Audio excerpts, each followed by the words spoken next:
واحدة من أهم الطرق في مرحلة الإمباثايز وهي اليوزر انترفيوز. يعني ببساطة احنا بنقعد مع مستخدمين حقيقيين عشان نفهم تجربتهم الحقيقية. بس خلي بالك دي مش دردشة حقيقية، احنا مش بنقعد معاهم نسألهم انت بتحب ايه بتقرأ ايه، لأن غالبا المستخدم مش بيعرف يوصف الحل، هو بيعرف يحكي مشكلة.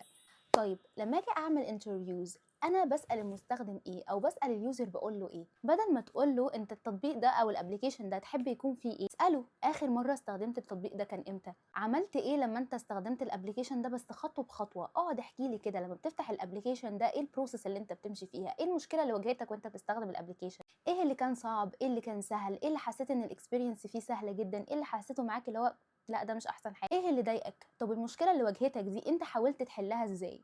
ونقطة مهمة جدا، انت لازم تركز في الانترفيوز على التجارب الفعلية، مش مجرد آراء عامة وان هو انت بتعرف وجهة نظره، لا تجربة فعلية هو فعلا مر بيها المستخدم ده، اللي حصل معاه بجد مش توقعات. زي مثلا لو انت بتصمم منصة تعليمية ما تسألهوش انت تحب الكورس يكون عامل ازاي، اسأله اخر كورس انت خدته ده كملته ولا لا، ولا ليه، ليه. ودايما اسأل واعرف واستفسر ليه انت الحاجة دي كملتها، ليه ما كملتهاش، ليه المشكلة اللي حصلت دي واجهتك ليه. يعني حاول تستفسر، ما تاخدش الاجابه او لا وتسكت. احنا غرض الانترفيوز هنا ان انا افهم المشكله واستفسر عنها عشان اقدر احل له مشكلته.